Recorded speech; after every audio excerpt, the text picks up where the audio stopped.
Amin'ny fifaliana lehibe indray no azosoana rahatokantrantsika ny amin'izao anio izao a. Ny ambassadeur ny Yahosoa Elia no mandroso atokantrantsika mitondra ny fampianarana anarana faharoa indray tsika ny amin'izao fotoana izao.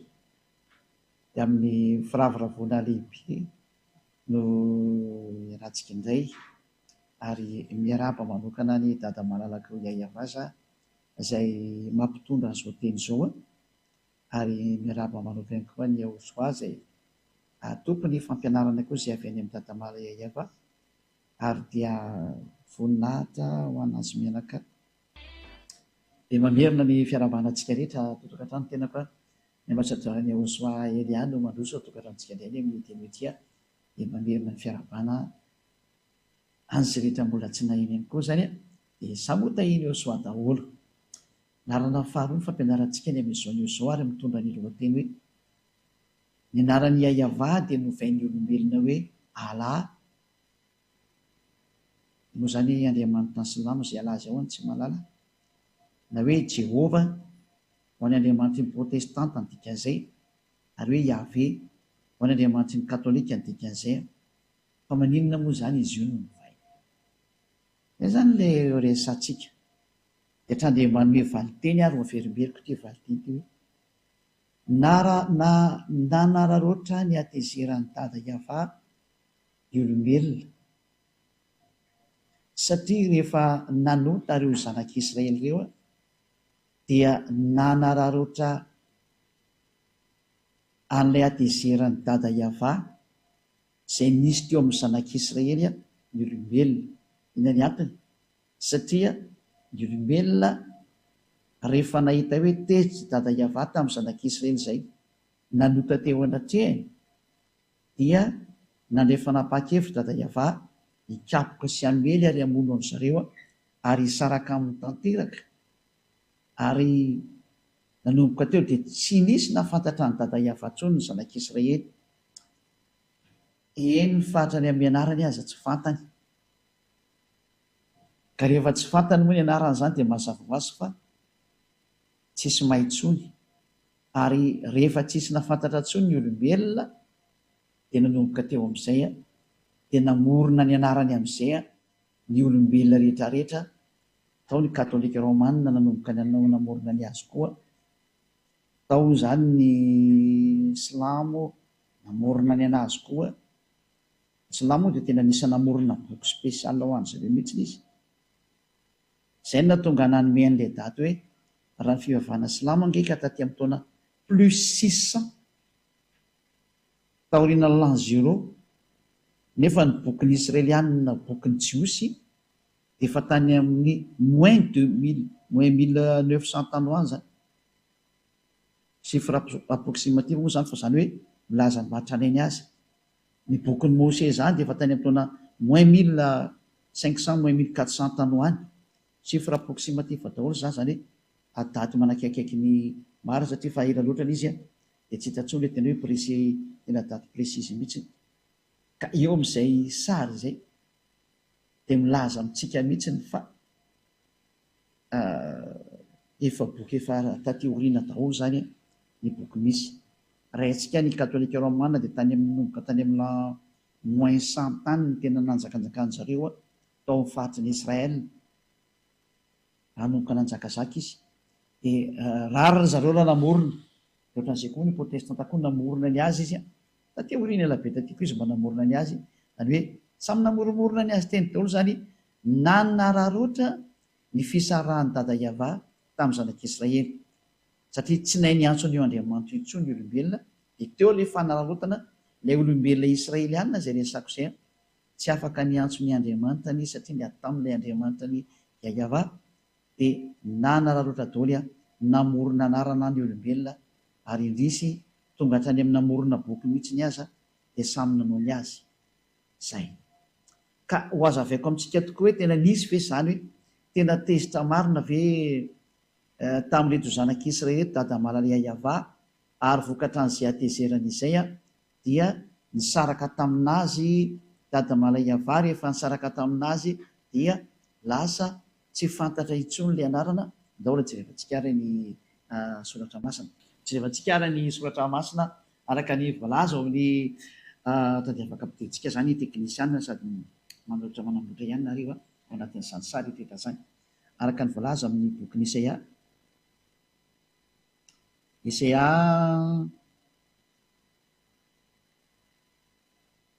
Isaia toko voalohany misy ingeny to jerevantsika voalohany Isaia toko voalohany mikasika ny amin'ny hoe ny atezerany dada Yahva tamin'reto zanak'Israely reto zany raha mamety zany dia mba somaraikitsakely ao eto tsara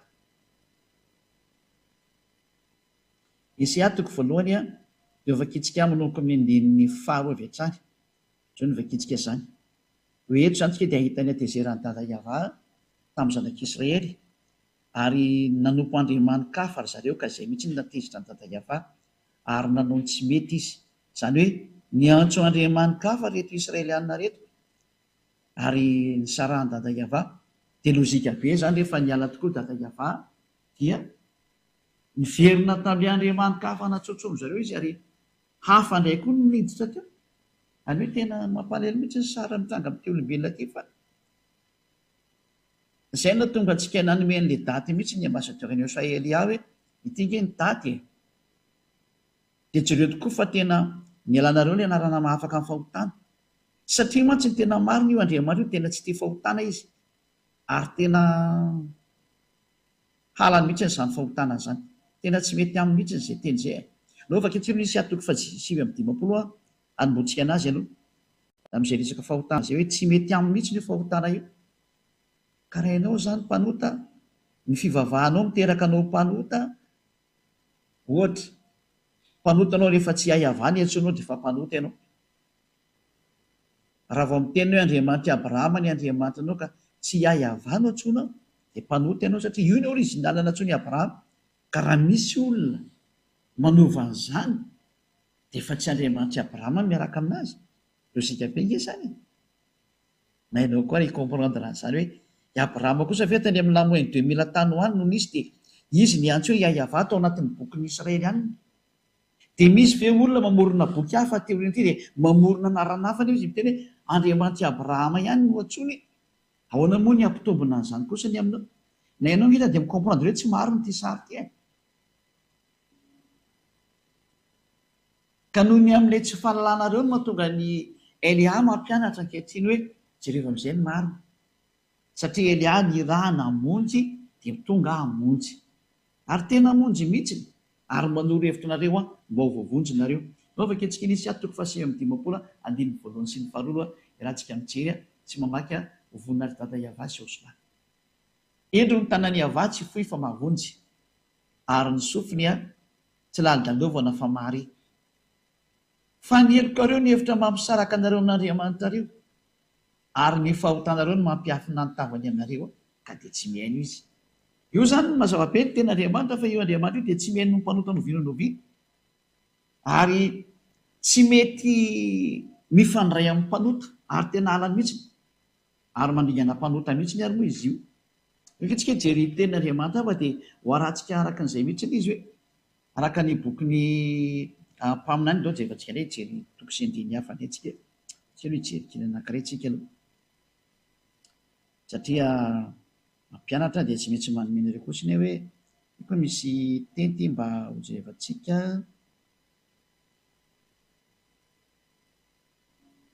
ao amin'ny Jeremia toko 6:10 dia andininy 9 sy ny 9 Jeremia 9:18 Jeremia 16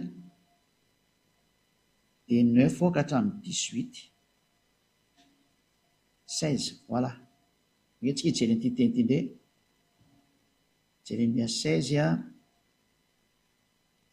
9:18 fa izao no lazainy Yahva io zany le hoe teny milaza mihitsy ny hoe tena tsy manaiky zavatra tsy mety io Andriamanitra Abrahama io ohatra lehilahy ray manambady anankiroa na telo na efatra na dimy na folo na roapolo na telopolo efa fahotana zany amin'ny Andriamanitra Abrahama io satria ilay mpaminany faran'izay ny raha izay Israelianina satria hoe miaino ny tenin'ny mpaminany nareo dia ny mpaminany Israelianina farany dia lay antsoina hoe Yahosoa. Mbola ampianariko antsika mihitsy moa anarany Yahosoa io koa. Fa io ny mpaminany farany, tsy Jesosy zany ny anaran'izy io na Jésus. Non. C'est un faux nom zany. Anarana diso zany, anarana grika zany. Tsy mpaminany Israelianina zany Jesosy zany. Any amin'ny grika any zany Andriamanitra ny grika zany. Fa ny mpaminany Israelianina farany Yahosoa no anarany. Zay.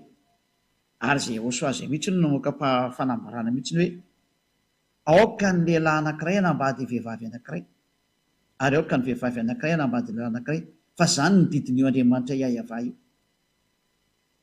Zay. Raha namboarina ozy ny olombelona dia lahy sy vavy no namoronany azy, ary lehilahy ray manambady vehivavy ray, ka ahoana moa zany nareo lasa manambady be dia be? Zay nge tenen'ny mpaminany farany hoe. Ary tsika tsy maintsy mihaino ny tenin'ny mpaminany Israelianina. Tsy mahazo mihaino teny ankoatra ny mpaminany Israelianina satria mpaminany Israelianina no henoina. Hiditra amin'izay antsika rehefa avy eo fanaovatsika hiditra amin'ity le Jeremia 16:3. Jeremia 16:9-18. Fa izao no lazainy avà tompony maro, Andriamanitry ny Israely. Indro atsahatra amin'ity tany ity eo masonareo sy amin'ny andronareo ny feo mifaly sy ny feo miravoravo, dia ny feon'ny mpampakatra sy ny feon'ny ampakarina. Mandeha mankany amin'ny Israelianina zany le teny satria tezitra be dada Iavà. Dia tena ho atsahatra eto amin'ity tany ity izy eo masonareo ny feo mifaly sy ny feo miravoravo, dia ny feon'ny mpampakatra sy ny ampakarina. Ary raha ambaranao amin'ity firenena ity zany, dia zany teny rehetra zany ka hoy izy aminao hoe nahoana moa Iavà no milaza zany loza mafy rehetra zany imenezana anay? Fa inona moa no heloka anay? Ary inona moa ny fahotanay izay nanotainay tamin'ny Iavà Andriamanitray? Dia ity ny valiny lazao aminy hoe noho ny nafoizany razanareo ahy, hoy Iavà, sy ny nanarahany andriamanikafa sy nanompoany azy sy ny ankofany teo anatreny, ary ny nafoizany ahy ny tsy nitandreman'ny lalako, ary ny tenanareo koa ary nanao ratsy mihoatra noho ny razanareo. Zany hoe sady manompo sampo manao tsy mety zany. Fa ianareo aza samy mandeha araka ny ditry ny fo ratsinareo avokoa ka tsy mihaino ahy. Ena ny hitranga ao amin'ny 7:10 ary ny faketsika le ina le hitranga. Ka dia horoahako hiala amin'ity tany ity ianareo, ho any amin'ny tany izay tsy fantatrareo na ny razanareo. Any no anomponareo andriamanikafa andro aman'alina, sady tsy hamindra fo aminareo mihitsy aho. Zay ny zavatra navahana. Vokatr'ilay izy nanompo andriamanikafa dia nivadika tamin'Andriamanitra, dia tezitra io Andriamanitra io. Noho izany, raha vao Iavà no anarany, dia io Iavà io tsy tia Andriamanitra fa fangaro aminy, ka ovanao ny anarany. Rehefa hitantsika zany fa Iavà no anarany, dia tsy azo atao intsony ny miantso hoe Alà, satria izay ilay Andriamanitra Abrahama. Tsy azo atao intsony ny miantso hoe Jehovah, tsy azo atao intsony ny miantso hoe Yahvé. Ny katolika romanina sy ny protestanta efa nanala an'izay anarana zay, ary ny aiky izy fa diso ny anazy. Dia samy misy zany tonga saina izay mbola tsy mety ho tonga saina, fa mazava be ny ilay teny. Zay na tonga antsika nianatra n'ilay lesona tamin'ny voalohany hoe iza ny anaran'ny Andriamanitra Abrahama. Ka raha vao diso io anaran'Andriamanitra Abrahama io no ovainao zavatra hafa, efa mpanota ianao. Raha vao niantso hafa ianao zany dia efa klasy mpanota ianao. Tsy azo lavana zany fa teny marina nge zany. Rehefa tsy mino dia andany eno tsara efa ampianarana larana voalohany fa ho fampitohy moa tsy ny voalohany sy ny faharoa. Zay no mahatonga ny Elia manoro hoe teto no natomba nareo nanovany anarana io. Zany hoe nisy nanararoatra ilay zava-nisy tao Israel, nararotin'ny sasany ilay zava-doza nitranga tao Israel ny amin'ny atezeran'ny dada Iavà tamin'ny Israelianina, nisy nanararoatra ary dia novaina amin'izay zany anarana zany.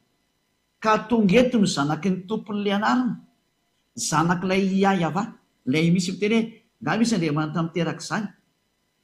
Ka izay ilay tenin'ilay Andriamanitra Abrahama rehefa nandefa an'ilay mpaminany farany izy ka ny mahatonga an'ilay olona misy tsy mino an'izany mantsy, kefa diso hatrany amin'ny voalohany nareo, niainao ilay Andriamanitra tsy izy nareo dia lasa Andriamanitra tsy izy nampianatra nareo zavatra tsy marina, dia tsy nenonareo intsony ilay teny Andriamanitra Abrahama tary amin'ny bokin'ny Israelianina. za zany mamerina foana hoe aleontsika miverina ny bokyny israelianina foana am'izay satria any israelianina io andriamanitra io fa tsy any afa firenena andriamanitra ny israely raha vo hoe i abrahama dia israelianina ny tena mahay an'izay dia zareo i mose satria andriamanitra mose izy dia i mose manana ny bokyny atao hoe sefer torah efa nampianariko antsika koa ao anatin'ny sefer torah ny bokyny mose zay tsy azonao lavina mihitsy ary io sefer torah io tena ao anatin'ny teny jiosy io ny anarana hoe sefer tena teny jiosy mihitsy izany olo resantsika zay rehefa miditra amin'ny hoe mpaminany israelianina tsy maintsy horana dia voavoaka eto aminao koa hoe teny jiosy mihitsy nge ao anatin'ny lalàna jiosy nge zany teny hoe sefer torah zany anarana jiosy anarana bokyny jiosy zany eo mihitsy zany teny zany fa tsy hoe zany mamoromorona azy eto fa tena anarana fiantsoana ny bokyny jiosy ny to hoe sefer zany ary ny mpanoratra dia sofer na zareo soferimna zany afelantsika aminy izy iny fa tsy aloha dia mijery hoe ny fahotanao dia efa manomboka miantso andriamanitra tsy izy ianao rehefa tsy hahavanna tsonao dia efa andriamanitra tsy izy iny dikan'izay fa zay ny fahamarina ary mampanotanao sahady zay ary porofon'izany ianao manambady be diaibe raha olona ray manambady rosy telo sefatra na mijangajanga efa fahotana daholo zany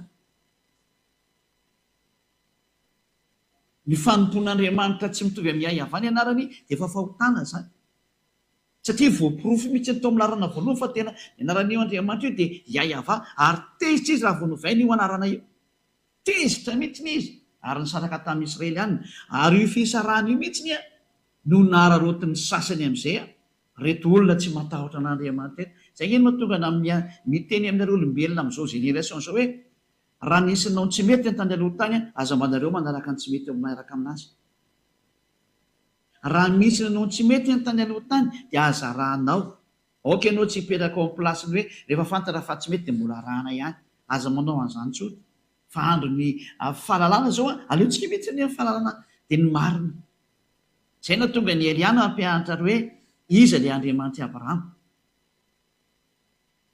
ka raha vao novainao zay hiayava zay a novainao hoe alana jehova na iave efa tsy mety na izy mety ho antsoina hoe fa reo moa zany tena azo zany hoe bebe mpiantso reo zany fa be diaibe ny miantso akoatran'io dia trany dia efa mazava ny teny dada iava hoe tena tenanareo mihitsy ny tena tezitra aminareo mihitsy moa zany zay teny dia noke jevatsika fa ianareo samy mandeha amin'izay araka ny diky ny fo ratsy nareo vokoa ka tsy miaino anareo ka dia oroako hiala amin'ity tanytynareo ho any amin'ny tany zay tsy fantatra nareo na nyrazanareo ary any ho anomponareo andriamanikafa andro amanalina ary tsy hamindra fo aminareo aho tena dada hiava mihitsy zany no teny hoe aminompo andriamanikafa amin'izay ny afaranareo dia io amin'izay forona amin'izay ny andriamanikafa be diaibe tsioko namoron'andriamanikafa amin'izay ny olona hoe anompo andriamanitra na ny israeliana raha tratrana izy koa dia jerentsika ny israeliana fa nisy israelina nge zao mihinona zany jehovah jesosy zany inondro zareo ane zany rehefa dia andriamanitra ny grika be zao dia inondro israelianina samy manaonao foana dao zao ny olombelona rehetrarehetra eto ambony tany am'izao tsika miteny zao zay ny antony nandefasany dada mariayava naniraka ny elia hoe andana avy reny ny olona itodry satria ho avy ny loza aorinany elia dia loza matsiravina amin'ity taninareo ty ary efa mandeha zany loza zafatsy hoe ho avy miara mandeha amin'izao elia mitory aminao zao mandeha zany loza mamelinareo zany ary ho tratra amin'izay nareo dia aza mitady solution fa manatona ny elia fa aty amin'ny elia ny lakle marina zay aty amiko aty ny lakle rehefa te vojery ianao dia manatona ny elia mazavabe zany dia ndao ary avy toy-antsika koa indro avy ny andro iava zay tsy anaovana intsony hoe raha velona koa iava zay antona zanak'israely niakatra avy tany Egypta fa izao kosa raha velona koa iava onisy teo zay antona zanak'israely niakatra avy tany amin'ny tany avaratra sy avy tany amin'ny tany rehetra zay nandroany azy tena nivadika ny tantara zany zay antona zanak'israely niakatra avy tany amin'ny tany avaratra indray sy avy tany amin'ny tany rehetra fa ampidiko ho any amin'ny tany zay nomeko ny razany. Izany hoe horoahana ny zanak'Israely ny dikan'izay ary ho voaroko ao amin'ny taniny izy ary ho lasany amin'ny avaratra any amin'ny rehetrarehetra manerana azy tontolo zao. Dia tokoa ny zanak'Israely fa tena voaroka tanteraka mihitsy any. Tsy misy afaka mamaly an'izany nyzao tontolo zao fa tena voaroka ny zanak'Israely. Inona moa izareo le naverina tamin'ny taona 1822. Tamin'ny taona 1822 izy zanak'Israely vao naverina tamin'ny taniny. Araka ny tenin'Andriamanitra hoe raha verina koa hiavaka hamerina ny zanak'Israely hiala avy any farany avaratra sy hiala any amin'ny tany rehetrarehetra. Izany hoe fampodinan'ny Israeliana hiverina amin'ny taniny zany mio fa vinan'iny eto indray. Izany hoe tena nyroahany dada hiavany zanak'Israely ary tena hoavy nefa ny fotoana miarinana anazy. Efa niverina zareo tamin'ny taona 1822. Saingy mbola misy jiosy be deaibe any ipetan-dranomasina any fa tsy ao Israely. Reny le anisan'ny tadiavin'ny Elia mizotsika amin'ny teny zao hoe iverena ianareo fa nanao ny tsy mety any ianareo e. Izany mahatonga anareo voaroaka io. Dia mbola sy tonga saina ihany ve ianareo? Ry Israely ihany ry hafa firenena mba tonga saina daholo. Dia toizantsika ihany ary le teny fa za moa dia tsy maintsy manaratra antsika foana. Izao fa ho ampidiko any amin'ny tany izay nomeko ny razana izy. Indro izao aniraka mpanovo maro hiavaha izay hamovo azy. Ary rehefa afaka izany dia aniraka mpihaza maro izay hihaza azy any an-tendrombohitra sy ny havoana rehetra ary ny antsefatsefaky ny aram-bato. Mpamovo moa zany zany hoe zany mpamovo zany ngamany hoe mpanenjika ve dikasa tsy dia tsotra le teny gasy mpamovo zany zay. Zany hoe injehako mihitsy nareo izy dada hiavary tsy amelako mihitsy ireo raha tsy potika. Fa ny masoko dia mijery ny aleny rehetra ka tsy miafina mitavako mihitsy zany ary tsy takona amin'ny masoko ny eliny. Alohan'izany nefa dia hovaliako avy sasaka ny elony sy ny fahotany noho ny nandotoan'ny taniko dia ny namenoan'ny lovako tamin'ireo fatiny sampony sy ny fahavetavetany ireo. Tezitra mihitsy ny dada hiavah lazay ny fahafatiny sampony mihitsy. Atezerana nge zany hoe samposampy fatiny sampinareo toy ny entinareo aty ohatr' izany. Nanompo Andriamanitra tsy izy ny zanak'Israely. Ratsy be ny zany. Za tena mampitodika ny saina rehetrarehetra ndao tsika hitodika. Fitiavana anareo zao. Andriamanitra hafa daholo ny antsoinao rehefa tsy hiavany antsoinao. Andriamanitra hafa io ary mendrika nopotehana koa ianao. Dia izay no mahatonga ny hoe ho arantsika amin'izay hoe nanomboka teo satria roany dada hiavany zanak'Israely tsy nisy nahay ny antso anazy tsony. Izay ny hafarany noho ny amin'ity Andriamanitra hafa natsony zareo ty. Tena tsisy nahay ny antso anazy tsony.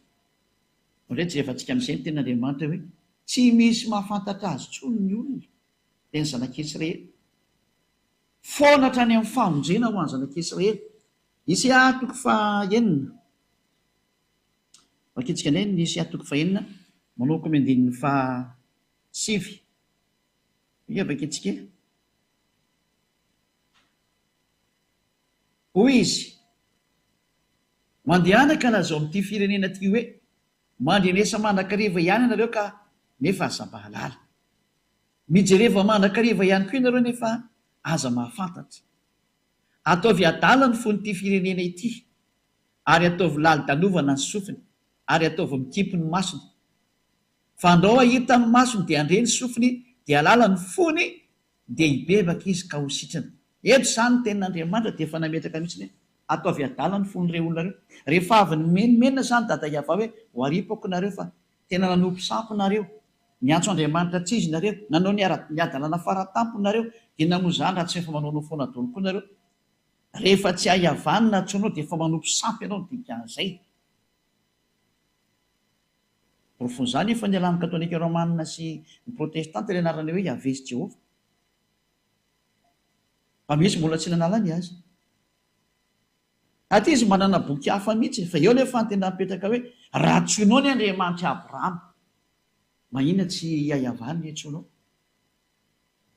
Fa tena mipetraka aminareo zay miantso Andriamanitra koatra ny hahiavah io.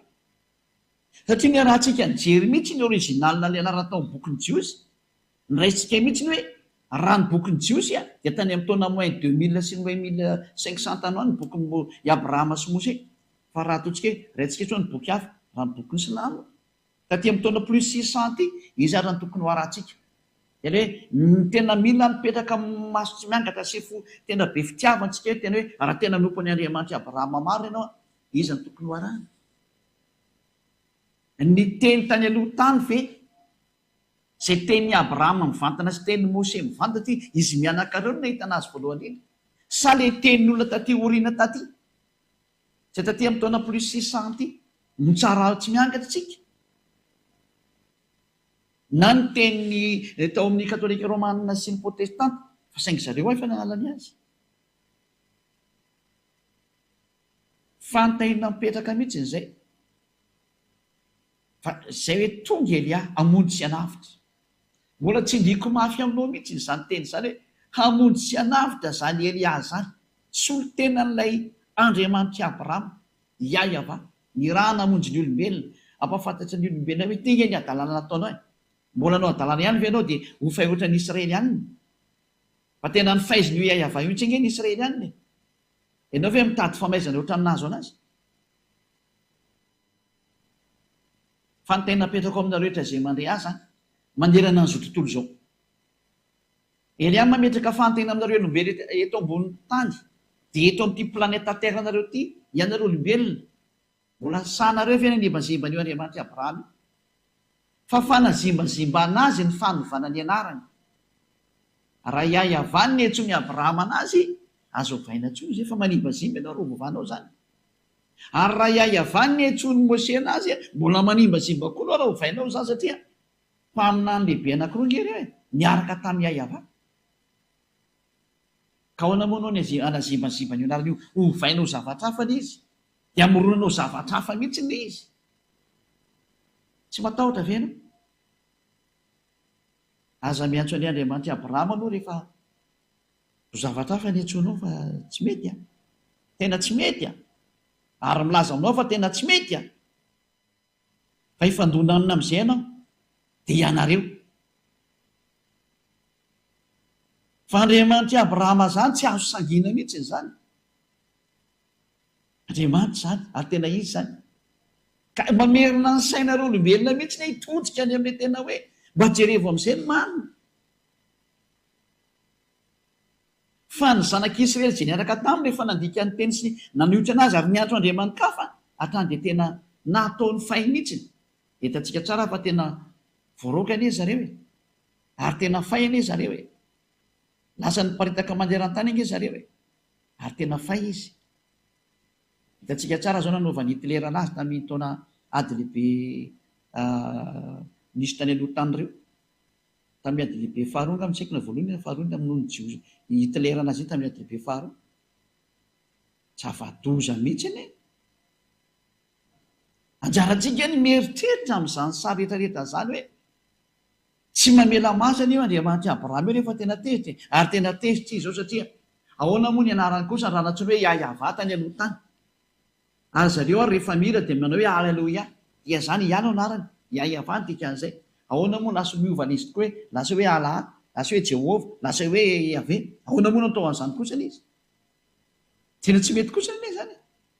Ary profon'izany tsy misy afaka amin'ny fahotanany olona nefa ny eo Andriamanitra io tsy tia fahotana mihitsy io. Ina ny vakintsika tao amin'ilay Esaia toko 150 voalohany sy ny faharoa hoe ny tanany Yahva dia tsy feo fa mavonjy ary ny sofiny tsy ladalovina fahamarina. Fa ny heliko ireo ny hevitra mamisaraka tamin'Andriamanitra nareo ary ny fahotanareo no mampiafina ny tavany aminareo dia tsy miaino anareo izy. Izany hoe io Andriamanitra Abrahama io zany dia miantso anao mihitsy hoe tsy haino anao mpanota zany izy.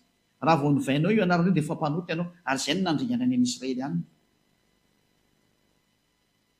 Raha vao novainao io anarany io dia efa nanota ianao satria ny teny ny mpaminany Israely ihany hoe ny voninahitro tsy meko ny hafa mihitsy ka tsy ekeny io Andriamanitra io mihitsy zany hoe anarana hovaovaina izany. Raha vakintsika ny boky ny dity folony jiosy raha niresaka tamin'ny Israely ihany izy tamin'izay fotoana izay ka nanome ny fanekena voalohany izay nifanaovany tamin'ny zanak'Israely dia izao ny voalaza ny lana hoe aza manana andriamanitra hafa fa izao rery ihany zay ny voalaza ao anatin'ny didy folo ny Andriamanitra io mena zanak'Israely. Zany hoe tsy ekeny mihitsy zany isy Andriamanitra hitobily anazy any na hovainao ny momba anazy. Rehefa iaiavanao anarany dia iaiava hatramin'ny farany. Ataovaka itsika amin'ny bokin'ny Exodosy. Exodosy toko fa 20:1 sy ny 4 ary ny 7. Dia nilaza zao teny rehetra zao Andriamanitra ka nanao hoe ty le tenin'ny Mose ty a. Ary raha vao mino any Abrahama ianao dia mino any Mose satria Mose sy Abrahama mitovy. Andriamanitra ray naniraka anazy mianaka. Ary raha vao mino any Mose ianao dia mino any Abrahama dia mino an'ity tenin'ny Yahva ty, le Andriamanitra Abrahama sy Andriamanitra Mose. Fa izao ny tenen'ny tato. Dia nilaza zao teny zao izy ao amin'ny bokin'ny Sefer Torah Jiosy. Araka ny Exodosy toko 20 hoe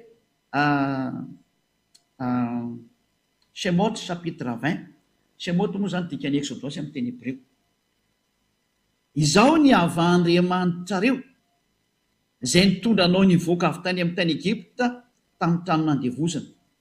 Eo aloha zany dia efa nametraka ny définition io Andriamanitra Abrahama io fa io Andriamanitra io dia nitondra ny zanak'Israely nivoaka avy any Egypta tao amin'ny trano nandevozana anazy.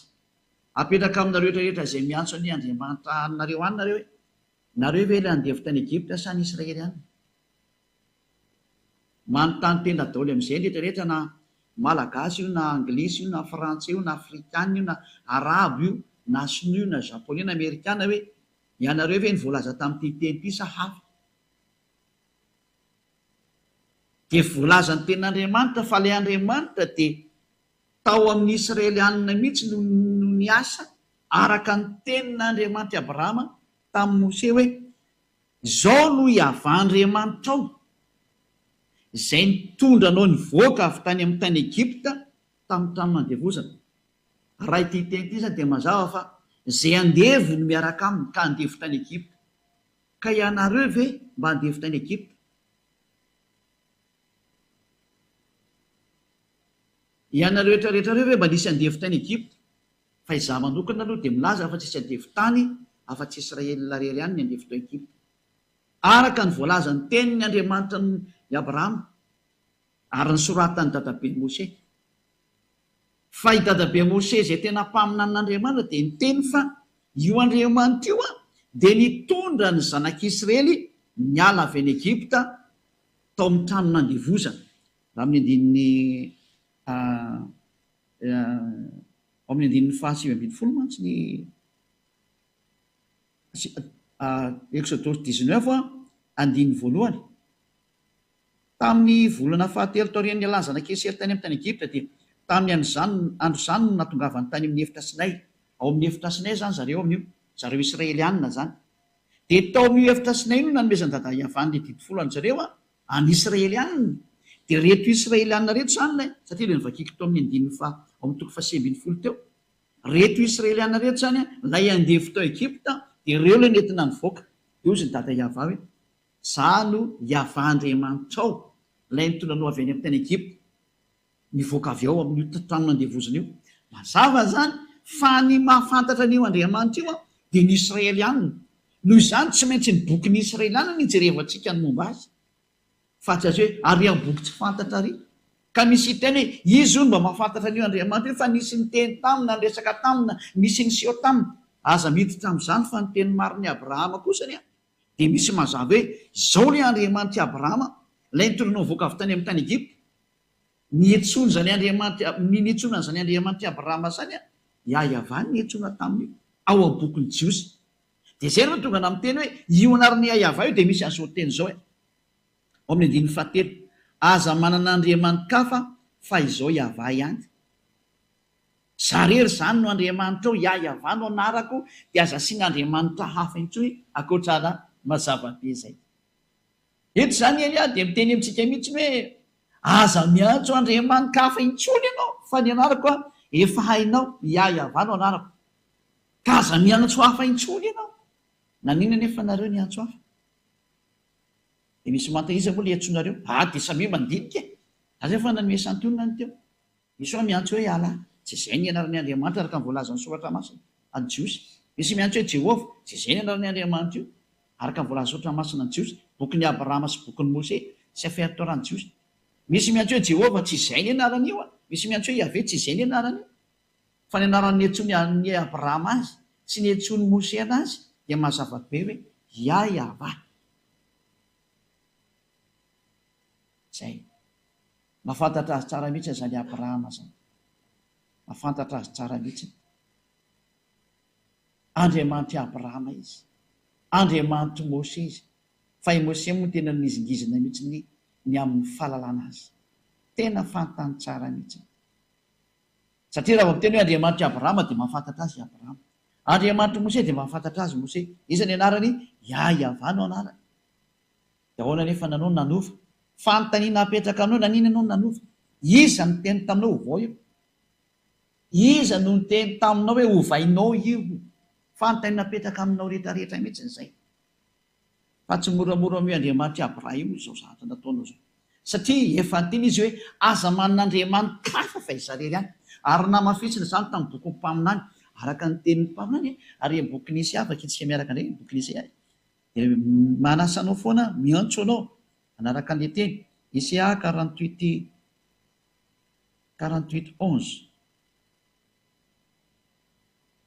48:11 48:11 izao ny voalaza. No ny tenako, eny no ny tenako ihany no avaoko an'izany, indrisy lotoina ny anarako, fa ny voninahitro kosa tsy omeko ny hafa. Tena lotoina mihitsy ny anarany dada Yahveh, lasa novainareo. Raha Yahveh no tokony hiantsoana azy, mandinihy teny ianareo nanina novainareo anarana io. Fa efa avy aiza? Iza nanomenareo an'io? Valy teny menanao a ny adverseran'io Andriamanitra Abrahama io nanomenareo an'io. Ilay natonga dada Yahveh tezitra foana hatramin'izay.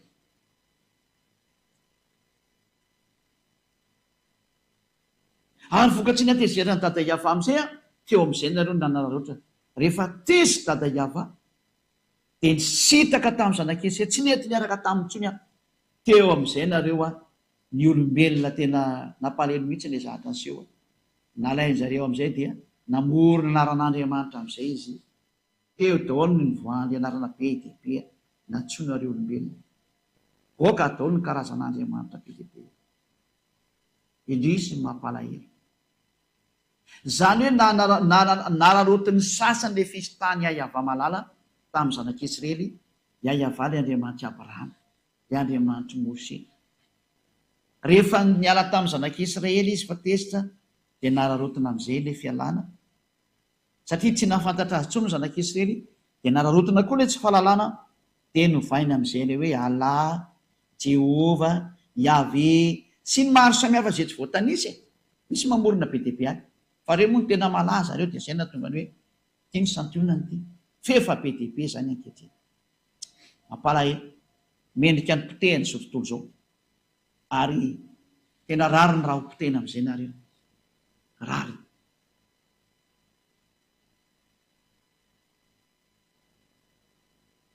Izany hoe efa iza moa zany mianatra amin'ny teniteny tahaka an'ity. Ity natao hoe zandry ny Yahosoa, ilay iraka ny Yahveh, ilay misolo tena n'ilay Andriamanitra Abrahama, Yahveh no anarany. Ilay nambaninareo sy nataonareo tsinitsininy, ity izy ity. Tsy matinareo zany anarana zany. Olombelona ihany nareo ka mipetratra.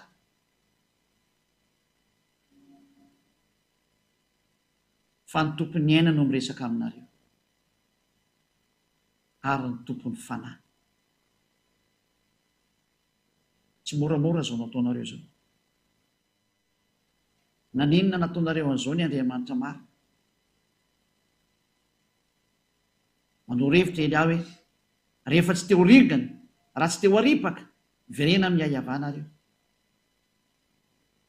Fa tsy misy manam-pahefana amin'ny teny tany ty fa tsy Yahveh rery ihany. Izy ny Andriamanitra Abrahama, Andriamanitra Mose. Manolo anao hitodika anao riverina. Mba tonga izay. Isia toko fa teny moa zany 4:9 no vaketsika. Isia 64 hoe nanomboka tsy misy ny antsona rany dada iavantsony ny olona satria tsy afaka miantsona rantsony satria tsisy famonjeny intsony ny zanak'Israely. Tsy misy afaka miantso ny anarany.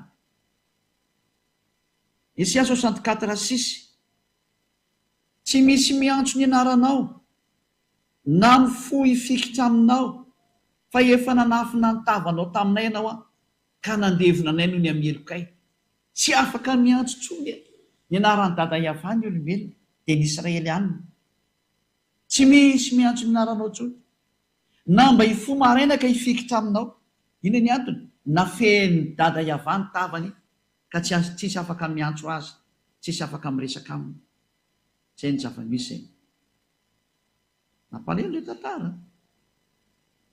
Tena nampalahelo mihitsy. Antsika jery tenin'Andriamanitra fa vokatry ny atezerany dada Iava aza dia mbola nitoy ihany ny teny hoe tsy nahafantatra azy tsony hatrany amin'ny zanak'Israely.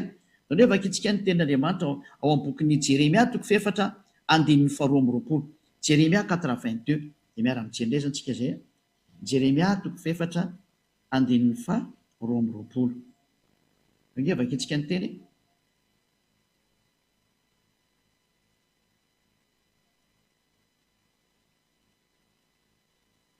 Jeremia 4:22.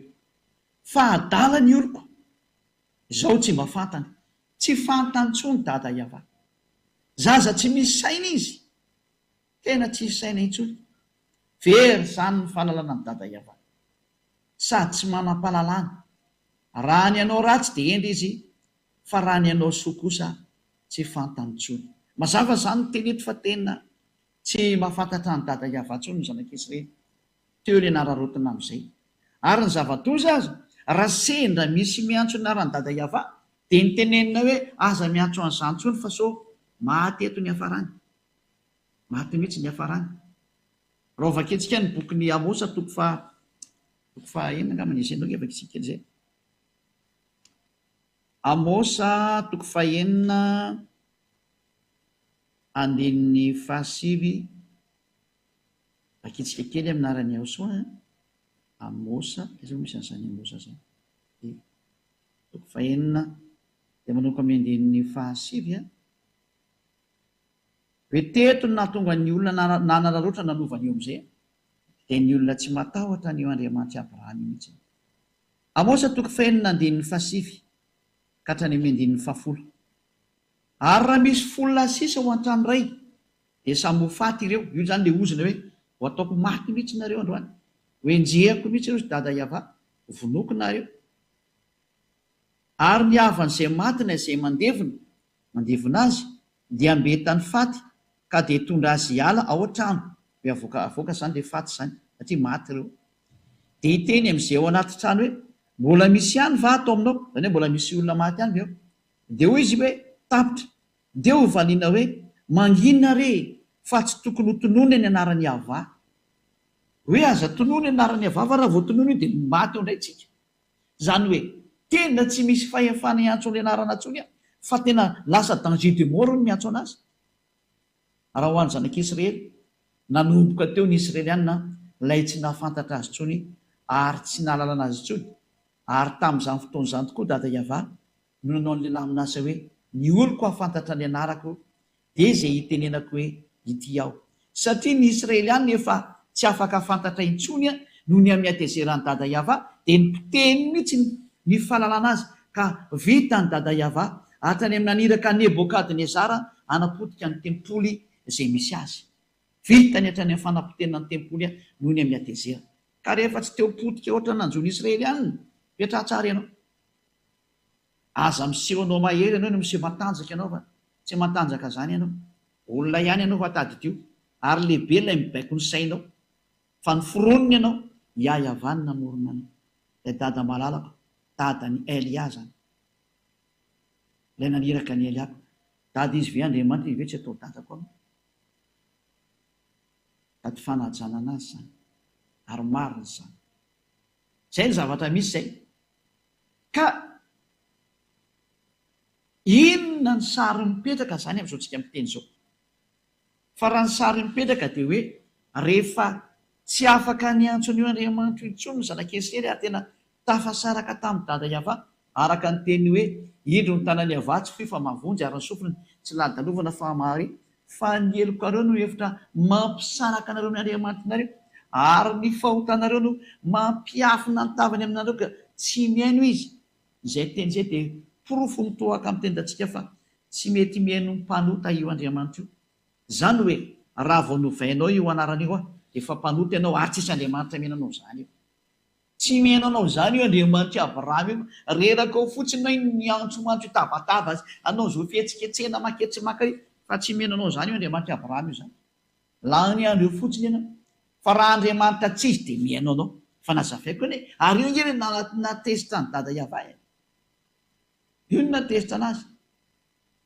Ny fiantsoan'Andriamanitra tsy izy natonga ny atezerany. Dia zao nefa samy antro Andriamanitra tsy izy daholo nareo nefa manome Andriamanitra Abrahama. Aza manontona ilay Andriamanitra Abrahama na Andriamanitra Mose rehefa tsy hiteny hoe Iava ilay anarana fa tsy izy daholo ny ankoatran'izay. Tsy izy. Kategorika mihitsy ny Elia miteny fa tsy izy. Ary rehefa tsy izy dia tsy izy. Ianao no mila mieritreritra sy mandinika amin'izay manaraka amin'ny marina fa tsy ianao no mbola iziriziry amin'ny zavatra tsy mety ataonao. Samia tonga sainy. Fanavotana fanahy fa tompony fanahy nge io Iava io e. Ary izy nilaza fa ny fanahy izay manota dia ho faty. Rehefa teo faty izany ny fanahinao petraha ihany amin'io anarana tsy izy io ianao. Ezekiel 7:24 hoe ny fanahy izay manota, izany hoe ny fanahy izay mbola miantso Andriamanitra tsy izy dia ho faty. Ary rehefa natoloka anao ny antony tonga ny anarana nipotra rehefa nanomboka tezitra io dada Iava io dia niovana izy. Indao no jevantsika koa ilay hoe ny fanahy izay manota no faty dia ny anankiray ilay hoe ny rano mihitsy Nebokadnezara nandoro ny tempoliny. Mampatsivika anazy teknisiana na somary adiny kely zany izay zazay. Ohatsy aloha jery an'ilay hoe Ezekiel 18:4 zany no vakitsika voalohany.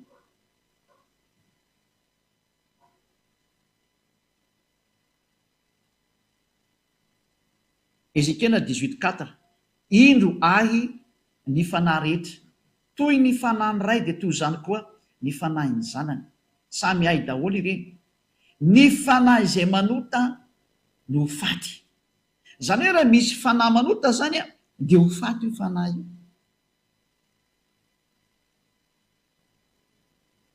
Ka fahotana ny natezitra n'Andriamanitra tamin'ny zanak'Israely ny fahotan'ireo zanak'Israely nanompo Andriamanitra tsy izy, niantso Andriamanitra hafa. Tany dia fatezerana, potika, fampitehana. Rehefa tsy teo potika ianao fa andro farany zao, velamy Andriamanitra tsy izy. Niverenina amin'ilay Andriamanitra Abrahama antsoiny anarana hoe Iava. Niverenina amin'ny Andriamanitra ny Mose ilay antsoiny anarana hoe Iava. Fa ray ihany ny Andriamanitra izy mianakary. Tena fitiavana izany teneniko izany. Fitiavana ny te-hamonjy anao satria maninona? Efa mandeha any ny loza hamelanareo olombelona. Efa misy eo ambony lohanareo, efa misy eo ambanin'ny taninareo, efa misy eo akaikin'ny tongotronareo. Efa mandeha ny daholo ny loza. Teny amin'ny rivotra efa misy. Feno loza amin'ity taninareo ity amin'izao ritenenako izao. Ny fikapoana eny aminao eny sisa ny andrasanao. Rehefa tsy hitodika ianao dia hamely ireo. Dia mbola misy fotoana maiza ny fiainana. Fa fitiavana izany ataon'ny Elia zany. Tena fitiavana izany. Mbola misintona anao foana hoe mba miverena fa ampy izay. Nanome porofo za. Nomeko mihitsy hoe ity daholo ny fôtin'ilay izy. Tato ny navoanareo. Olo jerevantsika daholo izany rehetrarehetra zany hoe mino ny tenin'ny mpaminany Israely ihany. Zao hoe jerevantsika hoe tena nipotehiny dada Iava amin'izay hatrany amin'ilay tempoliny. Rovakitsika ny bokin'ny Jeremia film izy 52 amin'izy. Jeremia 52:11 angambany izy hoe potehany dada Iava mihitsy ny tempoly tao Jerosalema. Hoe Jeremia 52 amin'izy indray ity zao. Teo amin'ny andininy hoe vakitsika manomboka amin'ny andininy fafy 52:7 ka hatrany amin'ny Jefia France 7, 8, 9, 10, 11 angambany izay. 10.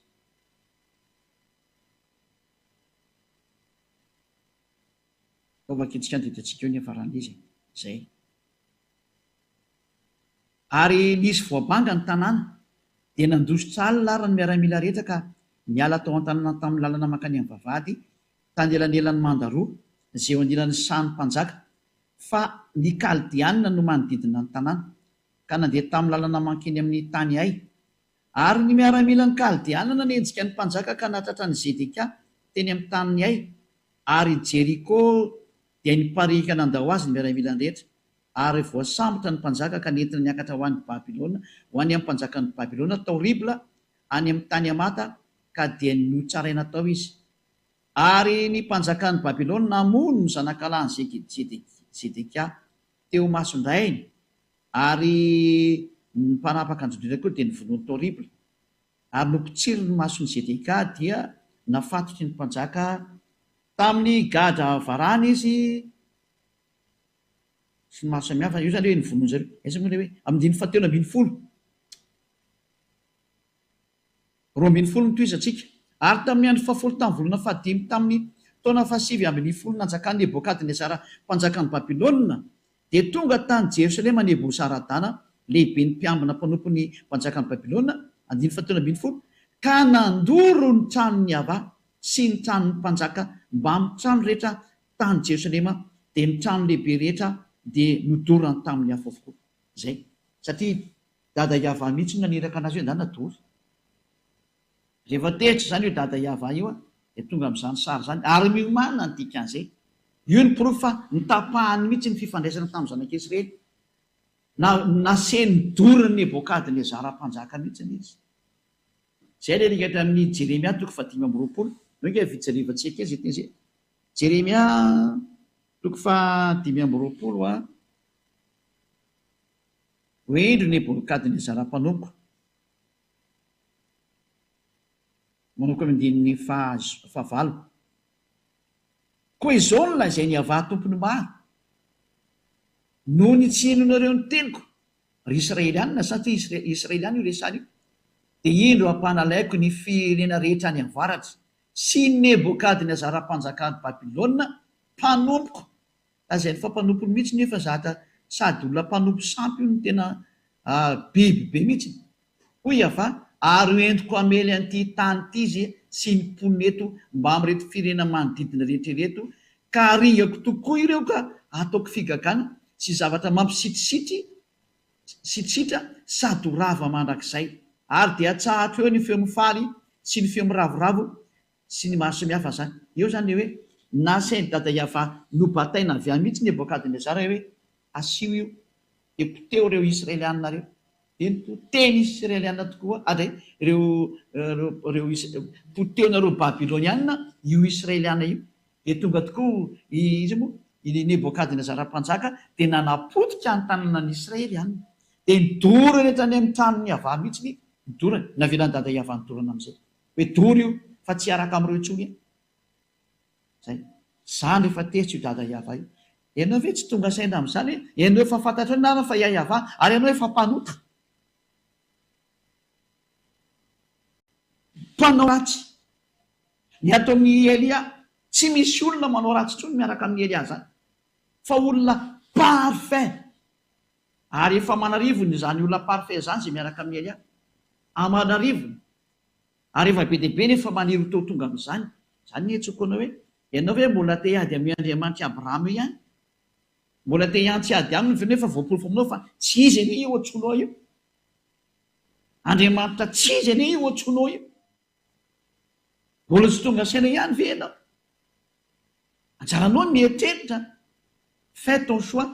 Na ianao hiady amin'ny Andriamanitra Abrahama io dia tsy izy ihany ny ataonao ary. Na ianao tonga saina dia hiverina, dia verena miaraka amin'ny Elia. Andao hiaraka amin'ny Elia amin'izay ianao. Elia ilay niandrasan'ny Israely. Fa zany Elia zany mpanala olona amin'ny fahotana, mitondra olona ho tsy mpanota intsony ary mitondra olona ho lasa parfait tahaka ny Elia parfait. Atsony ianao hitodika hoe fiainany amin'ny dada Maria Iava, Andriamanitra Abrahama, Andriamanitra Mose. Reo zany le teny nomeko anao reo hoe tanteraka ny teny fa rehefa tesy dada Iava tena niteny ny fiarahana aminy ary teo nararotina amin'izay satria efa tsy misy tsony ny tempoly dia tsy afaka miantso an'le anarana tsony lozika be zany ko tao amin'ny tempoly ny etsona an'io anaran'io dia lozika ny tsy fahalalana anazy lozika ny tsy fahalalana anazy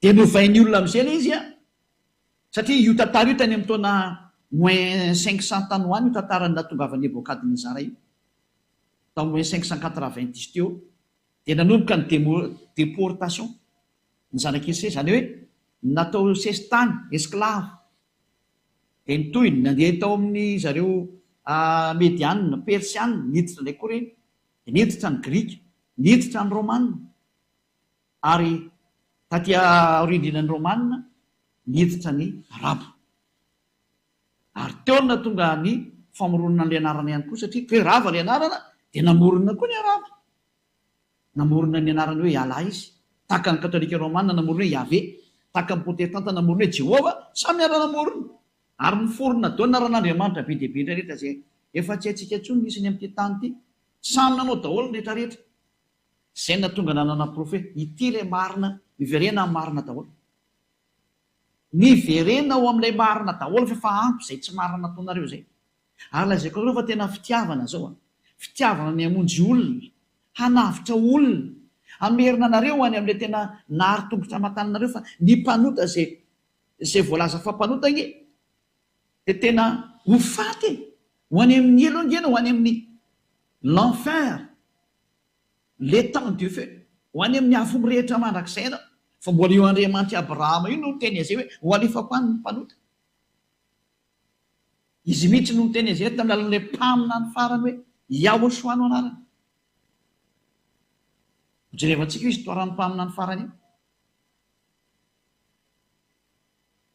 ary aza miteny ary izy moa ianao io ho fantatreo ihany ny tantarako faharao fotsiny ny teniko fa mamonjy ianao zao tiako atongavany zao soa ho anao zao izy ny tsy maniro afaka amin'ny fahotana fa jereo zay niaraka taminao reo na afaka anao tamin'ny fahotana ove tsy mbola mangalatry any ianao ove tsy mbola miteny ratsy any ianao miaraka amin'izay nitomponao hatramin'izay ove tsy mbola mijangajanga ihany ianao jangajanga ngenao io manambady be dia be io jangajanga ngenao c'est de l'adultère fijangajangana zany raha nanamboatra ny olombelona Andriamanitra dia lasy vavy na namboarana anazy ary ny tantaran'ny Abrahama dia milaza mihitsy fa hiady masaiva ny razamben'ny olombelona vady izy ireo ray ny vadin'ny Adama dia Eva ary ray ny vadin'ny Eva dia Adama ko mahina tsy miverina amin'io nareo raha tena Andriamanitra Abrahama no Andriamanitra nareo lasy vavy namorony anazy dia lehilahy ray manambady vehivavy ray ary zay no original zay fa niditra ny fonareo no mahatonga anareo manambady be dia be io olona maditra zany mpijangajanga zany mpangalatra mpijangajanga ny mpanao ratsy mpijangajanga rehefa novaina le anarana dia efa mpanota zany ary ny mpanota ho vonon'Andriamanitra i Abrahama io Andriamanitra i Abrahama io mihitsy ny amono anao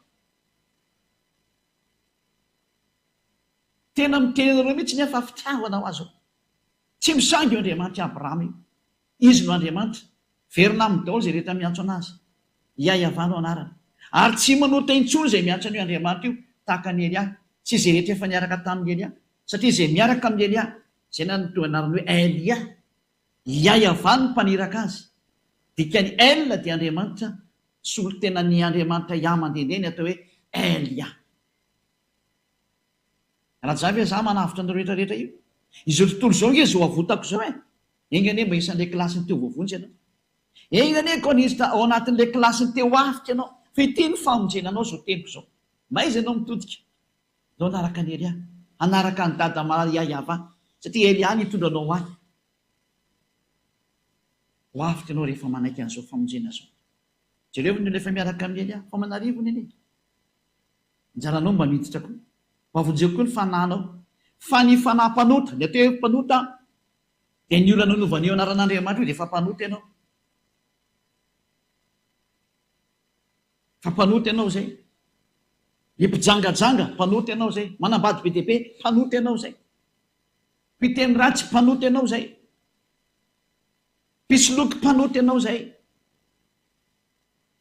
mpamono olona ianao mpanota ianao zay mamosavy olona ianao manota ianao zay manao zay animba olona ianao mpanoty ianao zay Andriamanitra mampanoty miaraka amin'io fa mahatonga saina fa ny Andriamanitra Abrahama kosa ny tsy tia fahotana ary mahakala amin'ny mpanota mihitsy izy vao vakitsika teo.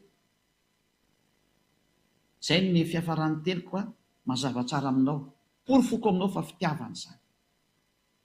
Ny Andriamanitra Abrahama zany tsy fisangy zany. Aza misangy an'izany ianao sy anao sahirana. Olombelona ianao ka mipetra tsara fa tsy fisangy zany Andriamanitra Abrahama zany. Izy tena be fitiavana fa tsy azo rorotina. Ny fampianarana antsika manaraka indray hoe ahoana mihitsy ny tenin'ny Mose indray mikasika ny amin'ny mpaminany. Mpaminany iza ny tokony ho arahana sy hoenona teny. Izay no jerevantsika indray amin'ny manaraka izay. Fa eto antsika dia mahita mihitsy hoe efa tsy mety intsony ilay izy. Tena efa diso be ny Andriamanitra anao. Porofon'izany ianao mpanota io. Porofon'izany ianao tsy mety tanteraka io.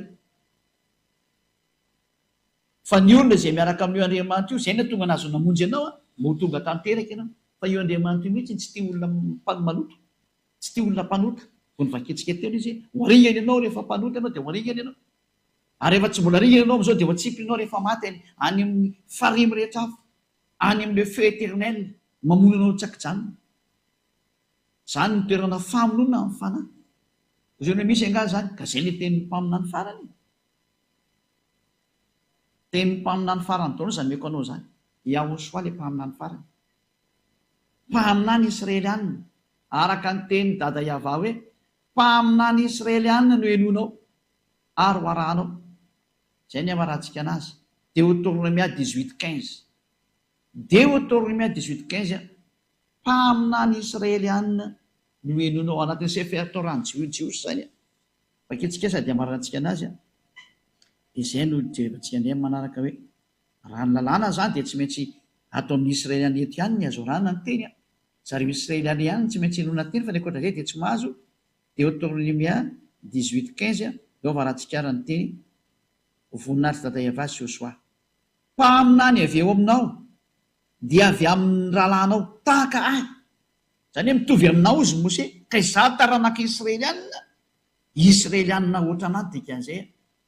Hitarika an'izareo izy zareo any anefitra amin'ny fotoana io. Izao. Nohatsanga ny avy Andriamanitra ho anao. Ary izy no henonareo.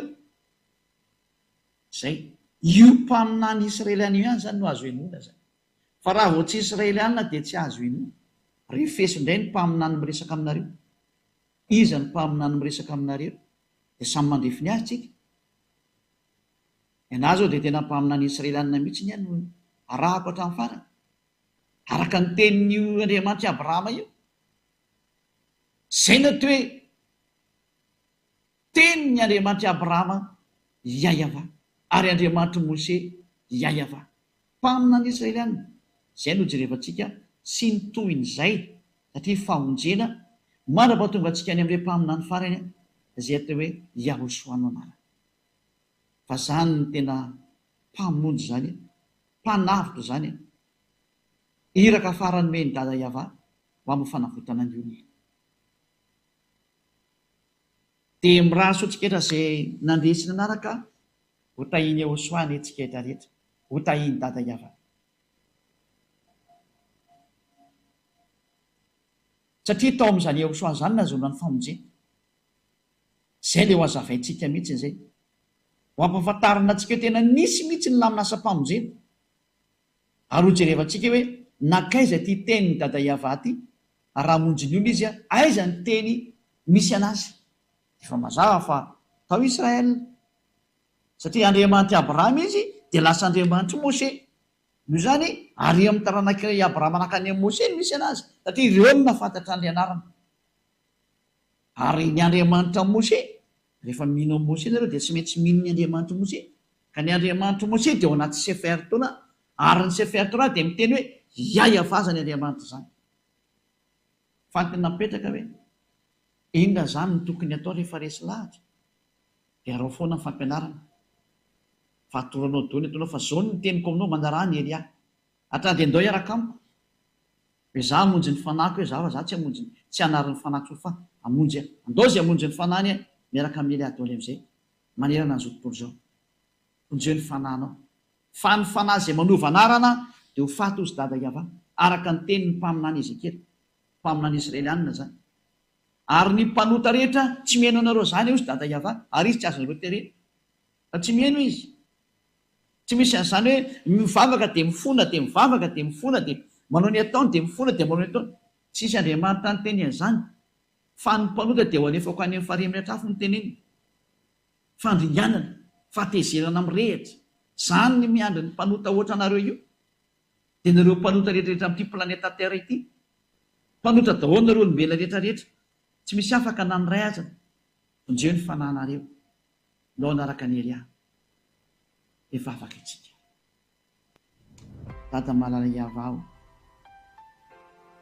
nambarako ny teninao ary tamin'ny fitiavana sy ny hery be avy any aminao ny nanam-porofona zay mbola ianao ihany koa ny manam-porofo satria teninao avokoa zao fa tena fitiavana ny teninao nampisinao miariary amin'izay fa tenenao ilay Andriamanitra Abrahama nasinao miariary hatrany amin'ny anaranao ary nasinao miariary natao hitapoko hitam-pirenena fa tsy mahay manota izay miaraka aminao zao Elia ny rahanao zao mihitsy ny vavolombelona sy izay rehetra efa nataonao hita maso manaraka dada iava malalo sambatra izay tafaraka aminao fa tena voasohatra ny amin'ny lanitra ny lanitra ny anarany tena avitra izy ary ho tonga soa ny amin'ny lanitra ny lanitra vonjeo izay mandre an'izao teny zao avoto dada iavao fa lo hivavaka izay trano tady ianao vonjeo ny tsirairay avy fa tena fitiavina ianao tonga ny andro tsy maintsy ampahafantarana ny olona marina mba hiverenanao any aminao satria mandeha ny fandringanana efa mandeha ny mpandringana dada iavao vonjeo izay mbola azo vonjena avoto izay mbola azo avotana atao maimiaino izay mbola afaka mandre voninahitry no mandrakizay sorabetsaka dada malay iavao minarany ahosoa amen dia mirary esotsika tra samy tena osoa ho amin'ny fitoza fampianarana manaraka ary ny hatsarany dada malay iavangy ho aminareo tsiray avy ho amin'ny manaraka indray vedra matao